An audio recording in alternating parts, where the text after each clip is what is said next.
Hello friends, it is episode 3 of, did I call this something? Like the alphabet challenge, the alphabet TBR, the TBR Closet clean out based on the alphabet challenge series. Today we are focused on the letters I, J, K, and L, which means I make a wheel that has all of the books that start with I spin it, I show you all the titles. Once I read one, then I do J, and then K, and then L. So I have all the books on here, and then I have 3 other spaces. If I land on those, then it could be viewer's choice, which means I can go in the comments and see which one was mentioned most by you that you want me to read. Try 5, which means I will try the first chapter of the 5 that most intrigue me and then pick from there. And blurbs choose, in which I look at, or maybe to do it like blindly, I get my husband to read me the author blurbs on the back of the books, and then I pick one from there. Here are our I options. We have books that I purchased full price and didn't read when I bought them, like The Isle in the Silver Sea. It Will Only Hurt for a Moment. And I Love You, But I've Chosen Darkness. We have books that I found at library book sales, very discounted. I Keep My Exoskeletons to Myself. Indians on Vacation. I Did Something Bad. And I have some questions for you. I have a book that was sent to me I selected from Aardvark, Isn't It Obvious, pretty recently. An anthology I've already read a couple stories from, so this would be a quick read. It Was All a Dream. A book I have no idea how it got into my collection, called The Island at the End of the World. And some of the oldest books on my physical TBR. If I Had Two Wings, The Institute, and In the Meantime. None of these say my choice because I don't know. I really don't know what my choice would be. Maybe let's say I want In the Meantime, because this is a short story collection. I'm probably not gonna like it, but it's one of the only Paul Tremblays I have yet to read. So let's manifest that one, okay?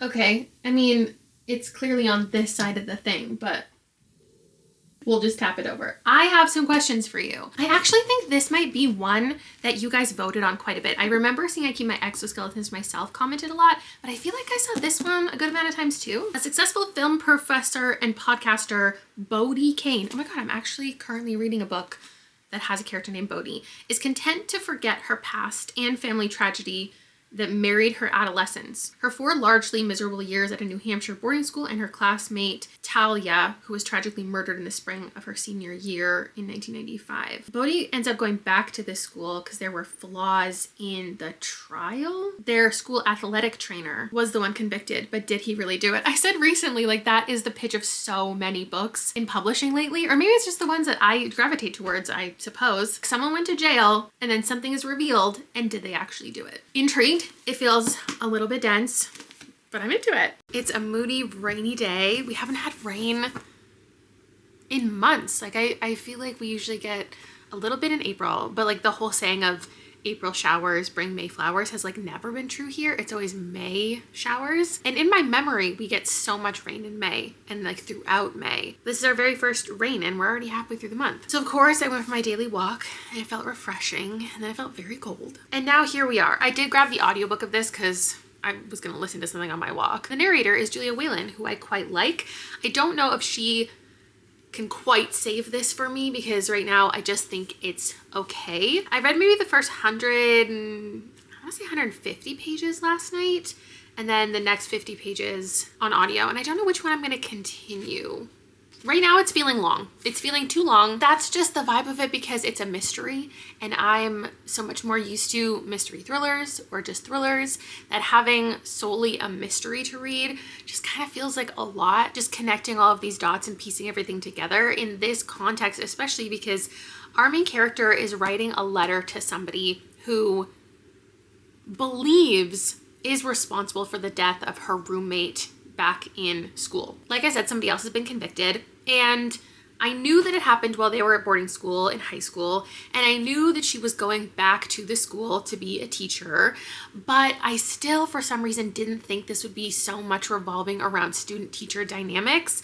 That's like all it is, and it's really difficult to read. It's like, I wonder which teacher was sexually assaulting students. I wonder which teacher had a crush on a student. Listening to the teachers like talk about the students being attractive. It's a tough one for me, especially when we're getting theories about who could have killed this girl, and basically it's playing out the murder scene, assault, like descriptive, hypothesizing who it could have been. So she will sit there and in her mind be like, okay, so I've decided it's this guy. Let me play out the murder if it was this guy who killed my friend. And so it's like, he looked at her in the shower and then he did this and then he probably held her underwater in this. And it's just exploring the idea of like, which bad man is it gonna be? Visualizing these bad men doing bad things to this teenage girl. Because the book is written to a specific person, I thought it would take the entire book to find out who was being written to, but that has been revealed very early. I'm assuming at this point that the book is doing something else. Like there's something behind the scenes happening. I wanna tell you my theories. I got a comment recently from a video from like 5 years ago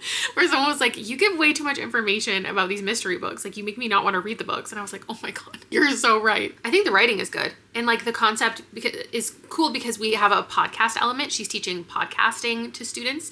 And so the students, the reason this is all brought up again is because one of her students wants to do a podcast on this dead girl, not knowing that they're like super connected. And I was thinking to myself, I want the book to do something else. Like I want to be focused on like bring something else into it or reveal something and then bring in a different mystery, whatever.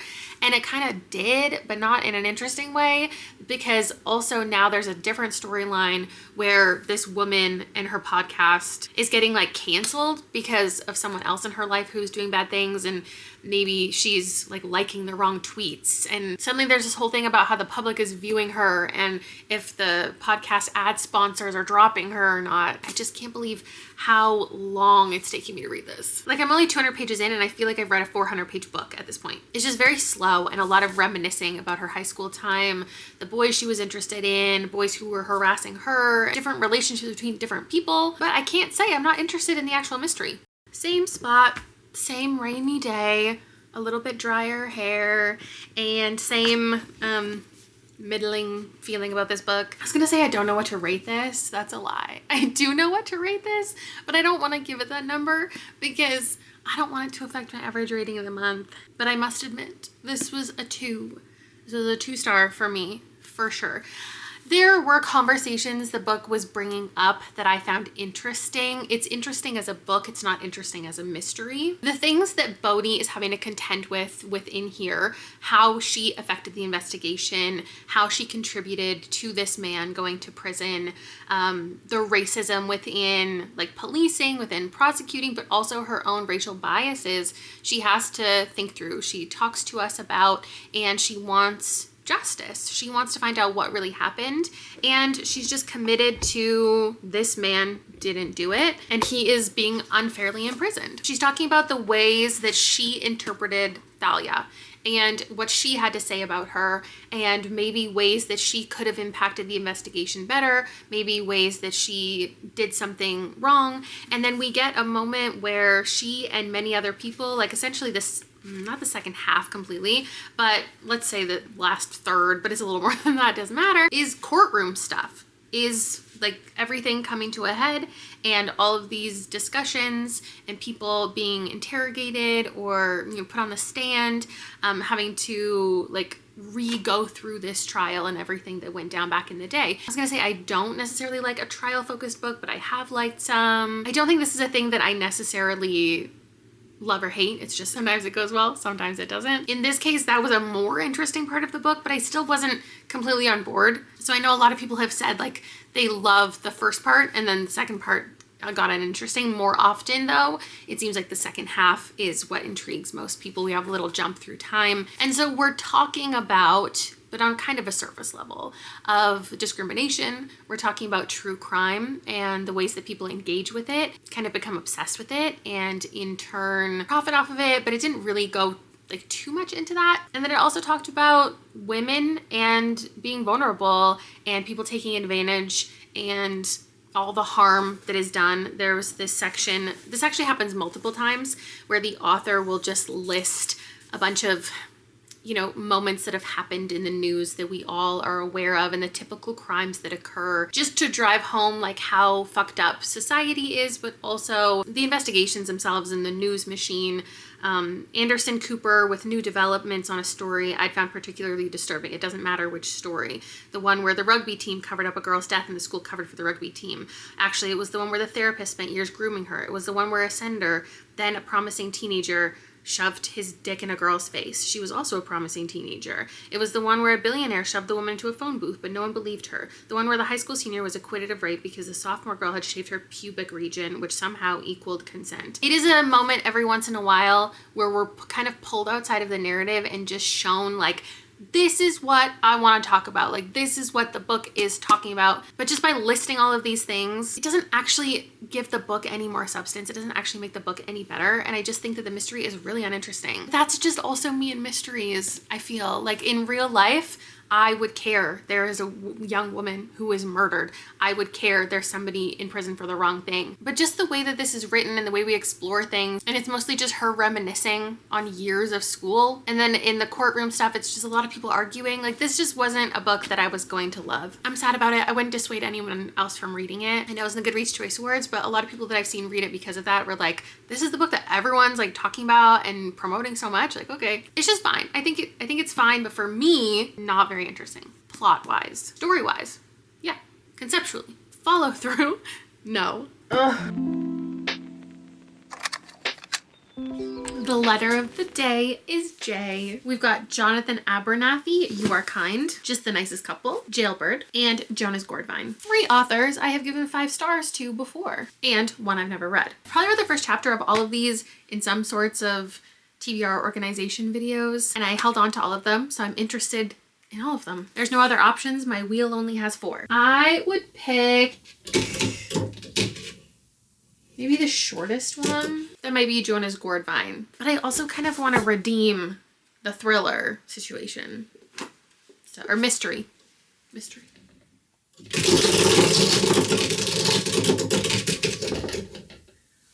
Okay.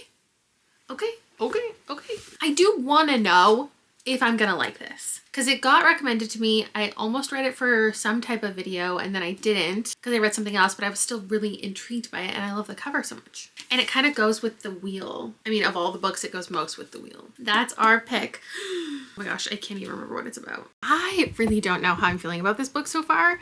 I don't know how to, well, here, when I start reading books, I want to tell you like things I would compare it to, or maybe as a reader, I just want to think about things that I've read similar, just to try to categorize it in my head. So it kind of feels a little bit like how I felt reading Piranesi, but it's also reading a little bit like how I felt reading The Library at Mount Char. Just the confusion, just the lack of clarity, and people taking on these tasks. It also is maybe a little bit like Vigil or something about the afterlife. I like workplace books, and that's very much what this is. I like books that are talking about things. So this is talking about capitalism generally, and I think it's probably just a big metaphor for the grind and like having to constantly work and survive, and the place that we're currently at in society where everyone is having to choose every single month between shelter or food or paying off their debt. We have Jonathan, who is deeply in debt from various things, and mainly from schooling, which I think a lot of us can relate to. And especially if we haven't used our degree to get anything, it's like, oh my God, I have all this debt, I have to constantly pay it. And especially in the States, I think like interest rates are different than here. But like this idea that you can never pay it down, that you'll never get out of this hole, and you did it to put yourself in a better position and have a life, and then you can't actually find a job in what you went to school for, or you had to drop out early, but you still have all these student loans. He also has debt from other things, and he is taking on this job. He has this opportunity in his dreams, basically, where someone arrives and they're like, you can work going into other people's dreams and like cleaning up their dreams, whatever that means. He is under a lot of stress, but he's also a people pleaser. And he's also just kind of,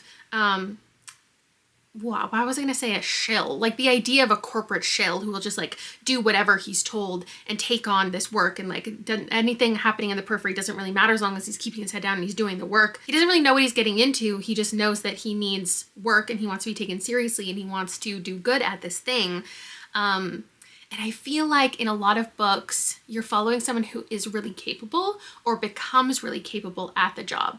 And I don't know if that is who we're following here. I kind of feel like he isn't really that capable. Like he can't or won't necessarily ever aspire for more or UPS is here. I just don't know that by the end we're gonna see him change as a character. I just think he's gonna kind of continue to want to do his best, but there's only so much he is actually able to do. He seems like a kind of naive character, a people pleaser. He's just like, I'm gonna do whatever it takes and I want you to take me seriously. Meanwhile, the other people who are actually doing the job and who are responsible for him seem very aware of what they're doing and how they got there and what's actually going on behind the scenes. And it's like they don't want to tell him, or they can't tell him, or something. And we're watching him pop up in various dreams and see what people are seeing, and like jotting down all of these notes about what people are dreaming about and their fears and their hopes and whatever. I like a story when someone is really out of control and is just thrown into a crazy environment,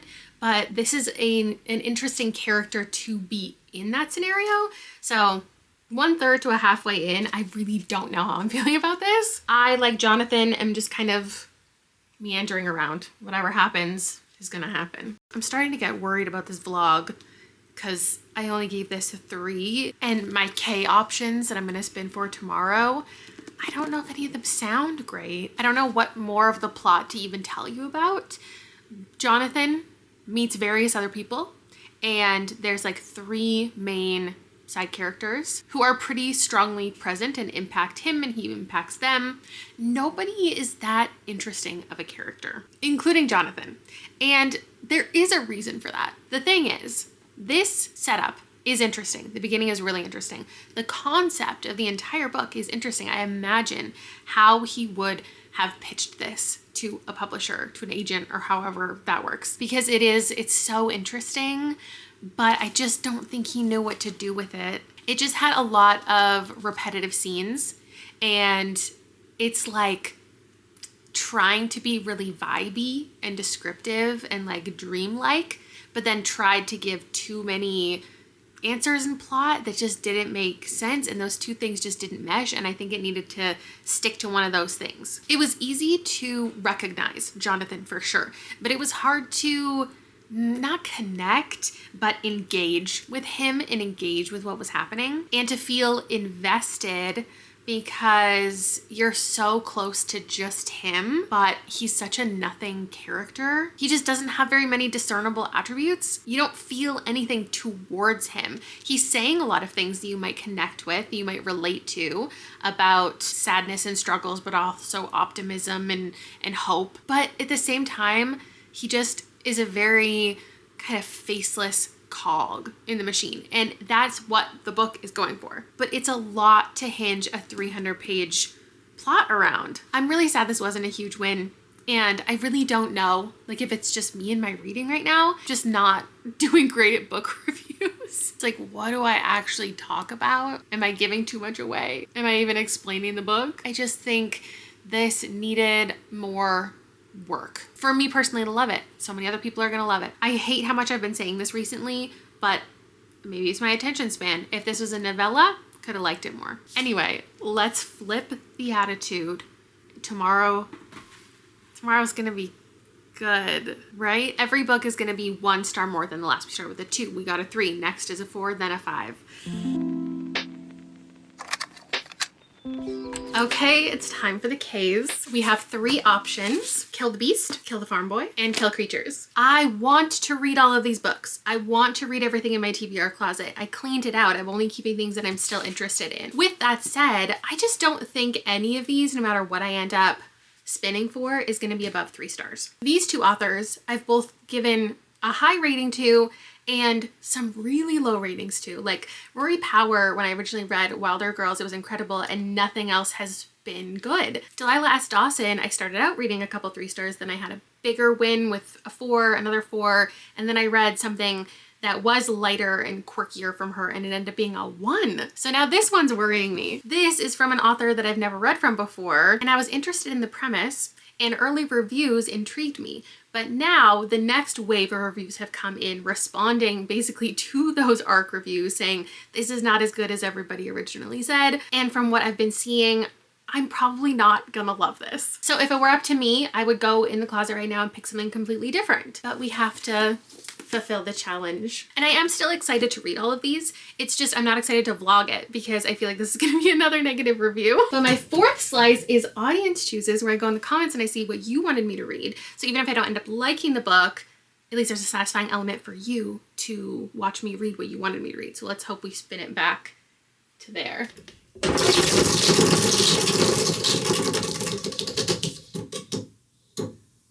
Okay, Kill Creatures. To be perfectly honest, I figured if I didn't end up spinning this one, I would probably be unhauling it by the end of the year. Just because I don't feel like it's really fair for me to be reading YA thrillers when I know I'm not gonna love them. But like Rory Power wrote one of my favorite books, and I'm constantly thinking I could find that again. But a week ago, I did say in a video I need to stop reading books just because an author that I loved wrote it. Anyway, this is the pick. We're gonna be positive about it. It's about a girl who killed her 3 best friends, and then at their funeral, they all come back or something. I'll check in with you maybe at the halfway point, okay? Twice in one video, I find myself reading a mystery that I am going to continue even though I'm not liking it, because I do want to know the answer to the mystery and I don't just want to flip to like the final chapter to find everything out. But yeah, I'm not going to rate this very highly. Halfway in, we're in 2 different timelines. We have our main character, Nan, or Anna, and in one, it's when she's hanging out with all of her best friends during the summer that they disappeared. And then a year later, where one of them has returned. The synopsis does say that. It just says one of them comes back, not all 3. In both timelines, we're just from Nan's perspective, and she's clearly very unwell. And we're getting a good idea from the very first page, I would say, that her interpretation of this friendship is different than the other girls. There's, what are their names? Luce, Edie, and Jane. Those 3 clearly have a bond. They have a friendship, and Nan is constantly coming upon them where they're all hanging out, and they invite her to hang out, but clearly they don't want her there. It feels like a Pretty Little Liars, like Mona situation where they leave her out, but she thinks she's friends with them, and then she's gonna get her revenge. I think there's a twist coming. I think there's something that the book is hiding from me, so I am intrigued by that. But I really don't like the writing. I don't like the style of it, the lack of plot, and just being in this one young girl who doesn't even sound like a young girl, by the way. She sounds like a fully grown adult, the way that she's narrating the story, just the way she's referring to various things. Like, there's not a cop in the room. She calls it like a uniform. Oh, the uniform in the corner. It's like so random. I feel like this should have been written from the perspective of an adult, because it already reads like she's an adult reflecting on her teenage years, but instead we are in it. And yeah, these girls clearly don't like her, but she doesn't realize that. And then in the later timeline with this one girl coming back, she killed all of her 3 friends. That's what it says in the synopsis. One of them clearly didn't die, and she's back. But where has she been for the last year? She, the missing girl, has no memory. And so the cops are bringing these 2 girls around, trying to jog her memory and going back to the places where the girls spent time to find evidence of the other 2 missing girls and like where they've been. So all we're wondering really is where she's been for the year. There's no mystery around the deaths. And so that just leads to a very boring style. But I think the intent of it is this: we're not even thinking about the other mystery, and then the author's gonna pull the rug out from under us. I'm into that idea. Like, I want a twist, I want a crazy moment, but not when you have traded out an interesting plot in order for that to happen. Because by making it so mundane and that like there's nothing else that could be happening besides what you're telling us, you're making the plot boring. And being in the mind of this girl is just exhausting. We're just stuck in her head the entire book, where she's like,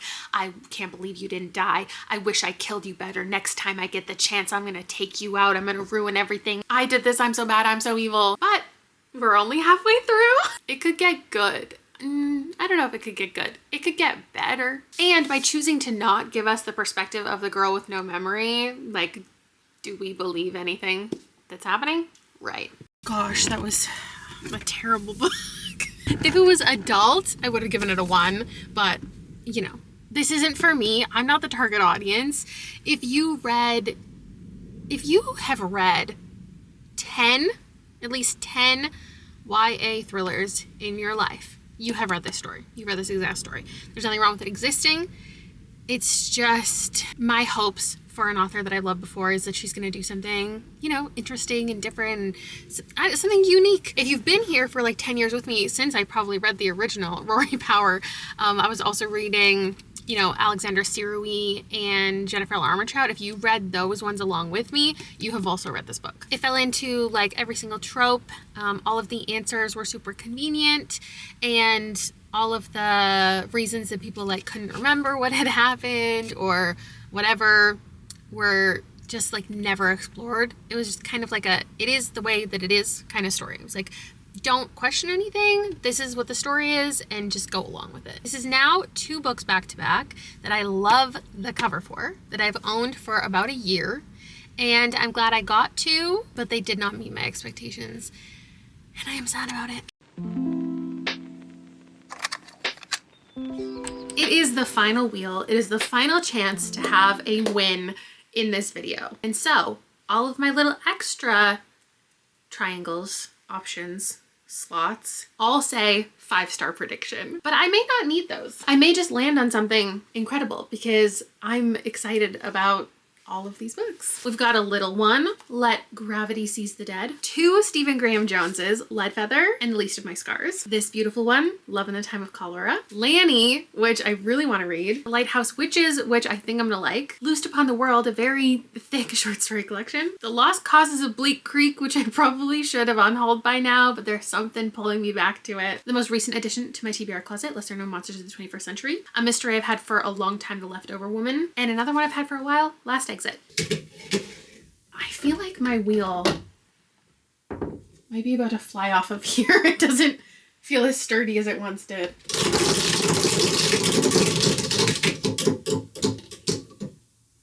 That's 5-star prediction. That says 5-star prediction. Oh my God. Okay, you know what? Let me just fly through all of these and tell you what I think I'm gonna give it. I feel like Laney's gonna be a 4. There's a chance it's gonna be a 5, but I think it's gonna be a 4. The Lighthouse Witches, I also feel like is gonna be a 4. Lesser Known Monsters of the 21st Century, it's a short story collection, probably gonna be a 3 or a 4. Another short story collection, obviously gonna be a 3 or a 4, unless I give every single story 5 stars. There's no way The Lost Causes of Bleak Creek is gonna be a 5. Based on my other rating of this author, that was a 4, so I feel like it would be a 4. Last Exit, like, could be a 5, but that's just because I don't really know much about it. The Leftover Woman could also be a 5. I think I gave this author a 4 before. Let Gravity Seize the Dead, I want to call a 5-star prediction just because it's short and I want this video to be over. And then of course, I'm going to call Stephen Graham Jones 5-star predictions. Realistically, this being his first novel, maybe not, so I would bank more on this one. But also it's just like a serial killer book and I don't know if I'm going to love it. There are no rules here with my 5-star prediction spin. So I think what I might do is try the first chapter of all of these and then tomorrow let you know which I've committed to, because after the first chapter or first couple chapters, I think I'll have a better idea of what will be a 5-star prediction. I don't think I have to pick one right now. I think it's kind of up to me, and that's what we need at this point in the vlog. There's something calling me towards Lanny and I just want to try it out. And like if I could get a 5-star in just 100 pages, that'd be cool. So I'll see you in just a second. For me, it'll be like 12 hours from now. Is this my worst vlog yet? Don't tell me. Here's what happened since I saw you last. I tried to read this. What was that? It's practically incomprehensible. It's just like the way that the sentences are structured.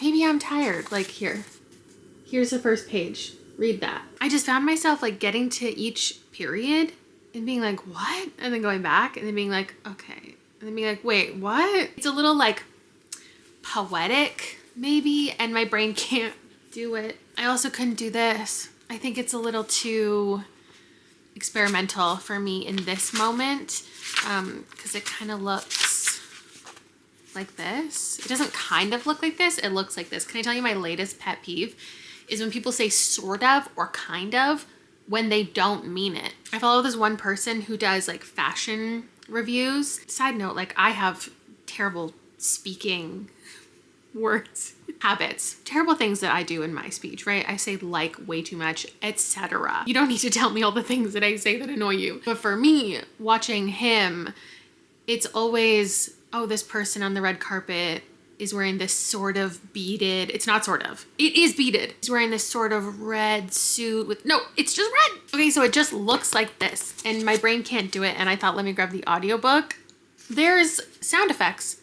And I checked, not just in the beginning, you know, sometimes it like fades in.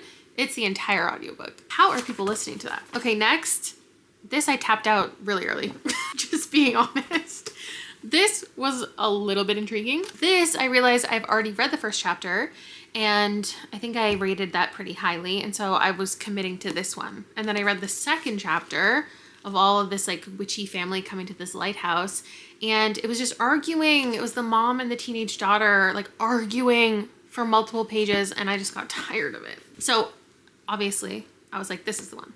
This is the only one I have left. It's Stephen Graham Jones.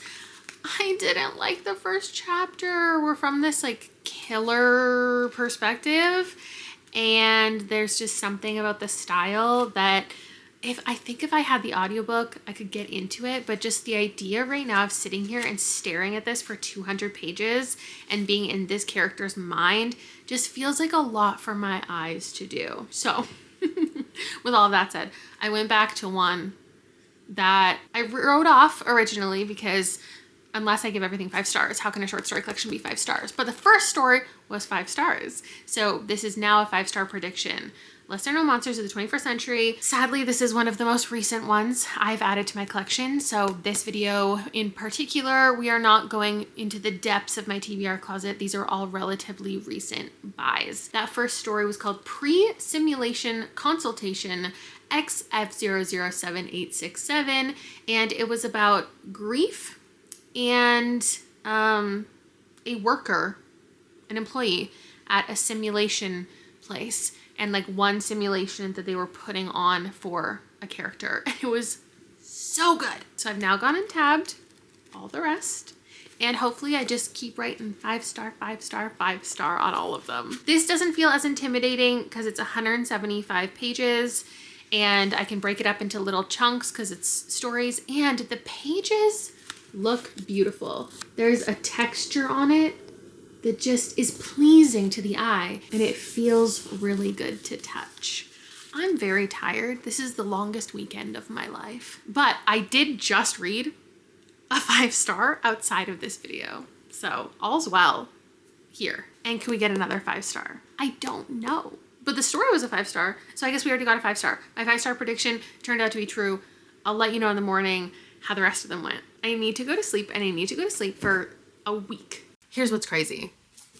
I am giving this 5 stars. I can't believe this happened today, but I'm gonna tell you, we ended the vlog on a high. And I don't actually think I have to give every single story 5 stars in order for me to do a 5-star collection.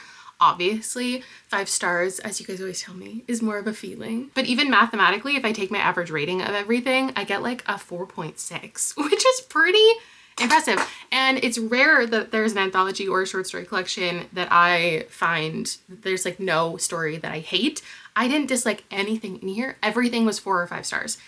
Everything. I woke up this morning, and before I did anything, I read the last 3 stories before I got out of bed, and they were all 5 stars. And if I had to describe the theme, I would say it's speculative, mostly speculative, like real world stuff happening, and then just some weird vibes in the periphery. Like, it's called Monsters. It's not about literal seeing monsters and creatures everywhere. And I wouldn't even say it's about what makes us monsters, or it's more like what makes us human, like what brings connection. But then there are characters who you would see as objectively monstrous. It's kind of all over the place. It's covering a lot of things, but it's mundane life existence at the same time. It's a lot of workplace stuff, which you know that I like. And then there's moments of like somebody getting married and then making a different decision right before. Making a career out of conceptual art where people can no longer taste. And so somebody who like remembers the taste of foods creates this interactive experience where the person can feel like they're tasting their favorite food again. There was this one about a sapphic relationship and like their performance art called Scissors that was really good. This one called 20 Hours has such a good opening line. After I killed my wife, I had 20 hours before her new body finished printing downstairs. Like, what? So there's like murder within this marriage, but that's not the first time. My favorites were Bridezilla, and then the last story in here, Do You Remember Candy, is the one about taste. I also gave a 5-star to, I told you, the first one, and then hashtag climbing nation. This one was the least speculative. It was kind of about morbid curiosity after somebody dies and like inserting yourself into their life. But also there's a bit of revenge in there. I gave a 4-star to Liddy First to Fly, and then I actually had a dream about it last night and it made me want to bump it to a 5. I feel like overall, each story could have gone on a little bit longer. There could have been more shocking moments. A lot of them ended really abruptly, but overall it reminded me of some of my favorite short story collections. I think I gave all of these 5 stars. So like it felt a little bit like Her Body and Other Parties, a little bit like How to Pronounce Knife, a little bit of Out There, probably less of these two specifically, but Love Beyond Body, Space and Time and Cruel Little Nightmares, like I'm gonna take the opportunity to recommend. And obviously this one is about monsters too. Kind of like if you combined all of these, you would get this. Real life, but a little bit odd, a little absurd, a little surreal, but really human and really easy to understand. Like not a lot of these were conceptual weird things. They were very accessible, even though they're kind of absurd. I can't believe we did it. I can't believe we ended it with a 5-star finally. So now I'm gonna film a little TikTok about it and the 5-star that I found yesterday. So if you want to hear about all of those, check my page, and let me give you a little tease of next month or the month after, whenever I decide to post the next alphabet episode, so you can vote on what you want me to read. This is a big stack. Oh my God. These are our M options. There's so many of them.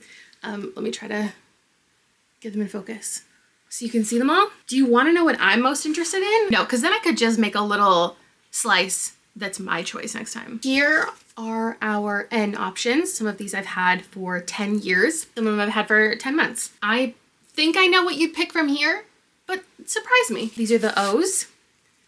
Check it out. I don't know if I have a preference here. I want to read all of them. And finally, the P's.